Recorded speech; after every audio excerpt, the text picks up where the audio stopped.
Ladies and gentlemen, tonight I want to speak to you about a simple practice, one that appears small, quiet, and almost ordinary, but which holds the power to reshape your entire experience of life. That practice is SATS, the state akin to sleep. Now, let me be clear from the beginning. SATS is not about effort. It is not about straining the mind, forcing images, or trying to believe something hard enough. The moment you try, you've already stepped out of the state. SATS is a surrender. It is that gentle moment when the body is relaxed, the mind is calm, and awareness turns inward. You are not asleep, but you are no longer anchored to the outer world. In this state, the conscious guard softens, and the deeper self listens. And what does it listen to? Not words, not affirmations repeated like chores, but feeling. Feeling is the language of creation. When you do SATS correctly, you do not imagine to get something. You imagine because in that moment it feels natural to have it. You enter the experience as though it were already a memory rather than a hope. This is where many people miss the mark. They visualize long scenes, complicated stories, endless details, but the deeper mind does not need length, it needs truth. One short, simple scene is enough. A handshake, a smile, a phrase spoken to you, something that would only happen if your desire were already fulfilled. And here is the key. You do not watch the scene. You are in it. You feel it from the inside. You hear what you would hear. You sense what you would sense. And most importantly, you allow the quiet satisfaction of this is done to settle over you. Not excitement, not desperation, but calm certainty. That calmness is the signal. As you drift closer to sleep, you do not repeat endlessly. You do not chase clarity. You simply rest in the assumption. If sleep comes, let it come. If it doesn't, that's fine too. The work was done the moment the feeling was accepted as real. Understand this. SATs does not work because you imagined hard enough. It works because for a brief moment you stopped arguing with your own fulfillment. And when that assumption is planted, without resistance, without effort, it reorganizes your experience naturally. Life begins to reflect what you accepted inwardly, not because you forced it, but because it had no choice. So do SATS gently, do it naturally, do it with trust. You are not convincing the world, you are reminding yourself of what is already yours. And once that assumption is made, the rest follows. SATs often misunderstood because people approach it as something they must do rather than a condition they must enter.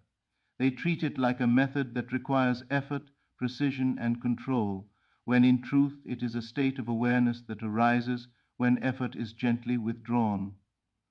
The moment you begin trying to perform SATS, you have already moved away from it.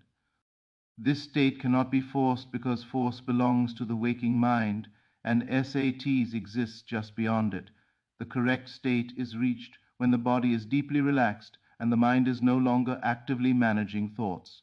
This is why it naturally appears at night, just before sleep, or in those quiet moments when you drift without intention.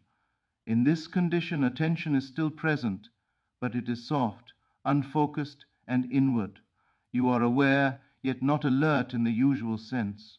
You are no longer reacting to the outer world, and because of that, the inner world becomes more vivid and influential.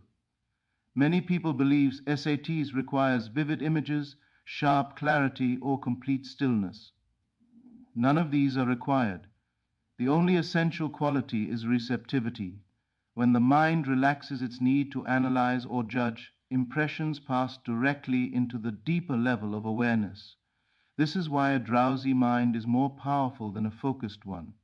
In drowsiness, resistance dissolves. Doubt fades not because it is argued away, but because it no longer has the energy to speak. In this state, thoughts are accepted rather than questioned. A feeling can be entertained without immediately being challenged by logic or past experience. This is what makes SATS so effective. Not imagination itself, but the absence of opposition. The inner conversation quiets, and whatever is felt as natural in that moment is taken as fact.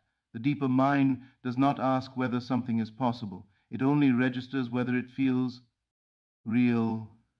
Understanding SATs as a state rather than a technique removes pressure. There is no right posture, no perfect timing, no special breathing pattern required. You are simply allowing yourself to slip into the same mental atmosphere you enter every night, except this time you remain aware of it. The goal is not to control the mind, but to let it loosen its grip. When effort stops, the state appears on its own. This is why SATs cannot be rushed. You do not chase it, you notice when you are already there. The body grows heavy, thoughts slow, the sense of time becomes vague. In that moment, imagination feels less like pretending and more like remembering. The line between what is and what is imagined softens, and the inner experience carries the weight of reality.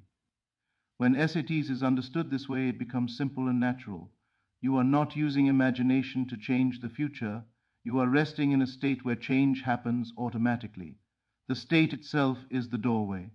Once entered, whatever is gently accepted there leaves a lasting impression, not because you tried to impress it, but because nothing inside you resisted it. Feeling is the real substance behind every act of imagination, and without it, nothing truly takes root. Images alone are empty shells if they are not infused with the inner sense of reality. Many people spend time constructing perfect scenes in their mind, believing that detail and clarity are what give imagination its power, yet they walk away, unchanged because the scene never moved them into a different inner state. It remained something observed, not something lived. Feeling is what turns imagination from a mental picture into an experience. The feeling that matters is not excitement or emotional intensity, it is the quiet, settled knowing that something is already so. This feeling is subtle, often overlooked, because it does not shout. It feels natural, ordinary, and calm, almost too simple to be powerful. Yet this calm acceptance is the exact signal the deeper mind responds to. When something feels natural, it is no longer questioned, and what is not questioned is assumed to be true. This is why forcing emotion works against the process. Straining to feel happy, grateful, or ecstatic introduces effort, and effort implies lack. The deeper mind does not respond to what you want, it responds to what you accept as fact. A wish is noisy, but fulfillment is quiet. The feeling of fulfillment is not dramatic, it is stable. It has the same quality as remembering something that already happened rather than hoping for something to come. In SATS, feeling comes first, and imagery serves only to support it. A single sensory impression is often enough to produce the feeling of reality. A tone of voice, the weight of an object in your hand, or the simple awareness of being where you want to be can evoke the sense of completion. Once that feeling appears, the scene has done its job. Continuing to imagine after the feeling is established can actually weaken the impression by turning it back into effort. Feeling is the bridge between the conscious and the deeper self. Words may pass through the mind without effect, but feeling sinks in and lingers. This is why inner conversations spoken with conviction carry more weight than affirmations repeated mechanically. When a statement is felt as true, even briefly, it leaves a deeper imprint than hours of repetition without belief. The deeper mind accepts impressions in the same way the body accepts habits. What is felt repeatedly as normal becomes familiar, and what is familiar becomes automatic. Feeling does not need to be held for long, it only needs to be real while it is present. A few seconds of genuine acceptance is more powerful than extended periods of hollow imagining. Over time, this felt acceptance reshapes perception. You begin to respond differently, think differently, and expect differently, not because you are trying to change, but because your inner reference point has shifted. Life reflects this shift effortlessly. The outer world reorganizes itself around what has been inwardly accepted, not through force or struggle, but through alignment. Feeling, then, is not something you add to imagination. It is the reason imagination works at all. When the feeling of fulfillment is entered and allowed to rest without resistance, it becomes the new inner truth. And what is inwardly true has no choice but to express itself outwardly because feeling, G, is the form reality always obeys. A short, natural scene has power because it mirrors the way the mind accepts reality. The deeper level of awareness does not need long explanations or elaborate stories to be convinced. It responds to implication. In everyday life, a single moment often carries the meaning of an entire situation. A brief exchange, a familiar gesture, or a simple confirmation is enough to imply that something has already taken place. In SATs, the same principle applies. The scene you choose should not describe how your desire came about, but quietly assume that it already has. The most effective scene is one that would occur after the fulfillment of your desire and feels ordinary rather than dramatic. When the scene is natural, it slips past resistance. The mind does not argue with what feels normal. A short scene prevents the imagination from wandering into effort, doubt, or unnecessary detail. It keeps attention anchored in a single implication: this is done. The moment you try to explain, justify, or expand the scene, you move out of acceptance and back into control. Length is not a sign of effectiveness. In fact, shorter scenes tend to carry more weight because they are easier to repeat without strain. Repetition is not about wearing something into existence. It is about allowing the scene to feel familiar. Familiarity breeds acceptance. When a scene is brief, it can loop naturally, like a memory that keeps returning rather than a performance that must be reenacted. A short scene also encourages embodiment rather than observation. Instead of watching events unfold, you experience a single instant from within your own perspective. You are not seeing yourself, you are being yourself. This distinction matters. Observation keeps imagination at a distance, while participation brings it into the present moment. The deeper mind accepts what is experienced as happening now, not what is watched as a possibility. Natural scenes avoid emotional excess. Fulfillment is rarely dramatic in daily life. It is often quiet and matter of fact. When imagination reflects this simplicity, it feels believable. Overly emotional or theatrical scenes can trigger doubt because they feel unnatural. The deeper mind recognizes exaggeration as effort. A calm, ordinary moment, on the other hand, carries the signature of truth. Choosing one small implication also keeps the mind from interfering. When a scene is complex, the conscious mind begins to manage it, correcting details, questioning accuracy, or wondering if it is being done right. A single, uncomplicated moment leaves no room for such interference. It allows attention to soften and feeling to take over. This simplicity is not limitation, it is precision. One short scene contains the seed of the entire fulfillment. Just as a single word can imply a full conversation, one moment can imply a completed desire. When that implication is felt and accepted, nothing else is required. The mind does not need to know the steps, the timing, or the circumstances. It only needs to accept the end. In this way, a short, natural scene becomes a doorway rather than a story. It is not meant to entertain or impress the imagination, but to gently lead it into the state of having. When the scene feels easy to enter and easy to repeat, it naturally deepens in realism. Over time, it stops feeling imagined and starts feeling remembered, and that shift marks the point where acceptance has quietly taken place. Assumption is the quiet replacement of effort with acceptance. The moment you are trying to make something happen, you are announcing to yourself that it has not yet happened. Effort carries the feeling of distance, and distance is the very condition you are attempting to dissolve. When effort is present, the mind remains alert, managing, checking, and correcting. This state keeps desire at arm's length. Assumption, on the other hand, removes the need to manage anything. It is the inner decision that the matter is settled. To assume is not to pretend. Pretending feels hollow because it is done with the awareness that something is false. Assumption feels different. It has the tone of quiet confidence, the same feeling you have about facts you no longer question. You do not wake up each morning trying to believe your own name, you assume it without effort. In the same way, Assumption in SATs is the natural acceptance of a condition as already true, without mental negotiation, EEF. Fort arises from fear. Fear that imagination might fail. Fear that you are not doing it correctly. Fear that if you stop trying, nothing will happen. These fears keep the conscious mind active.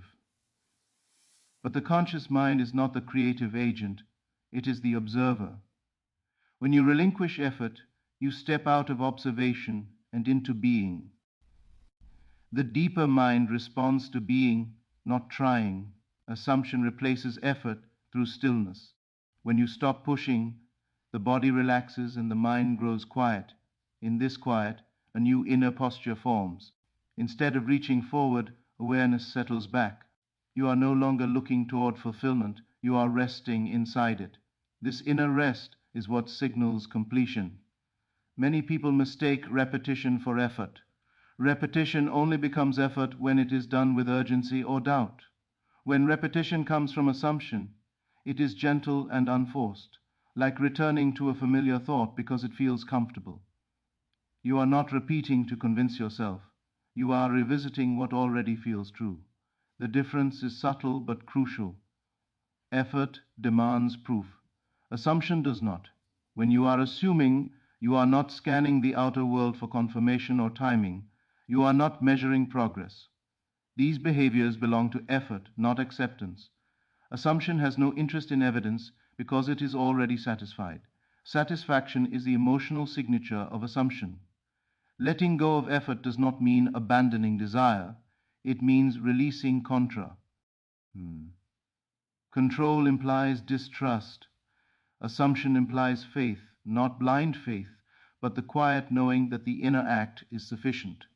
When effort falls away, imagination becomes effortless as well. Scenes arise naturally, feelings settle in gently, and the mind stops interfering. This is why assumption must replace effort entirely. Partial effort keeps the door half open, allowing doubt to slip in. Full assumption closes the loop. Once the inner decision is made, there is nothing to fix, nothing to push, and nothing to force. You return to the state not to make it real, but because it already is. In that inner acceptance, tension dissolves. The desire no longer feels like a future event. It feels like a present fact. And when something is accepted as fact inwardly, the outer world eventually reflects it, not as a reward for effort, but as a natural consequence of assumption quietly taking its place. Sleep is often misunderstood as the objective of SATS, when in truth it is simply the doorway through which the state is most easily entered. The power does not lie in unconsciousness, but in the moment just before it, the interval where awareness remains present while effort fades. In that threshold, the body relaxes deeply and the mind loosens its grip on control.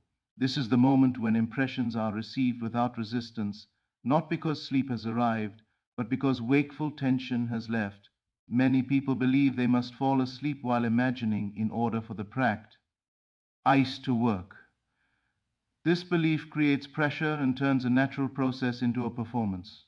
The mind begins to monitor itself, wondering whether it is still imagining whether sleep is coming, or whether it has drifted too far. This self-monitoring keeps the conscious mind active and defeats the purpose of the state. The value of SATs lies in the impression made before sleep, not in maintaining awareness until sleep overtakes you.